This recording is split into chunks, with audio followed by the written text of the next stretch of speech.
the jinn of Nusaybin came to him and announced their faith. وَبَعْدَ وَاحِدٍ مَعَ الْخَمْسِينَ أَشْهُرًا مَضَتْ لَهُ يَقِينًا. The Prophet ﷺ, when he went to Ta'if to ask for the help, and you saw Addas, the wonderful spot there, on his way back, some jinn heard the Quran recite, إِنَّا سَمِعْنَا قُرْآنًا عَجَبًا يَهْدِي إِلَى الرُّشْدِ فَآمَنَّا بِهِ. There was a group of jinn who heard the Quran recited, and they were amazed by it, and they became Muslim. Now the jinn are basically creatures that live here with us. They occupied the earth before we did, and every culture has a tradition of the unseen creatures, sprites, leprechauns, whatever you want to call. Every culture has some concept. Poltergeist in the German tradition. If you go into Africa, there's a lot of... So all of these different cultures have an understanding that there are creatures living aside. Now there's a lot of mythology that goes with them. There's a lot of fantasy and stories.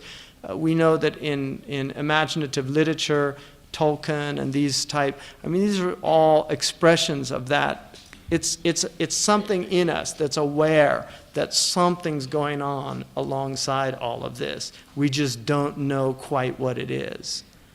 But that's really, and that's why there's an appeal to that. The Lion, the Witch, and the Wardrobe, all that. That's all about jinn.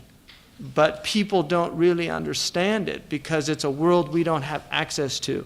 Now, the people that have the most access to it are desert people, because desert people experience.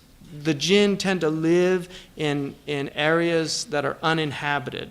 So in Mauritania, 1,001 jinn tales of people that have had real experiences with the jinn. And so the desert people are very aware of it. That's why to the Arabs, none of this was strange at all. Modern people tend to be very wary of all these things, although we have a lot of very weird things that happen that are, people don't know how to explain them, just fall under that kind of supernatural category. But there's a lot of obsession with this stuff, with ghosts and things like that in the West. So that is that group. Now they, according to our tradition, they do have the ability to change their form. So the Prophet ﷺ also indicated that sometime they enter into forms in animals.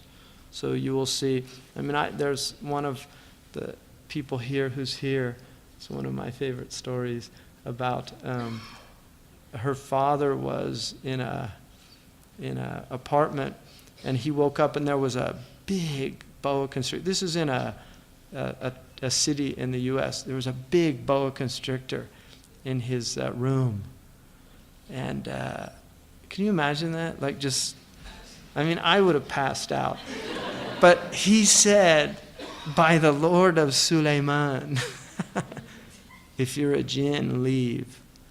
I just thought that was so amazing, the presence of mind to be able to say something like that.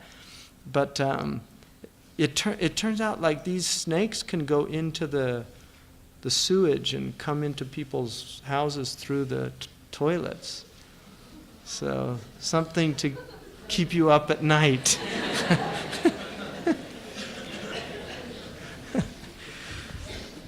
But that is what the Prophet ﷺ said for the people of Medina if they came into their homes and found a big snake, to ask them to leave. If they didn't and they pose any threat, then you can kill them. But it's just a respect of that whole world that we are commanded to believe in. You have to believe in the jinn. So it's part of our aqidah that we believe, because the Quran clearly states. And jinn comes from a word, janna, yajinnu, which is to be hidden or concealed. They're the concealed creatures. They have free will. They're like us. They have believers and disbelievers. And they have problems within themselves. They marry, they procreate, all these. So they heard and they believed in the message. Now,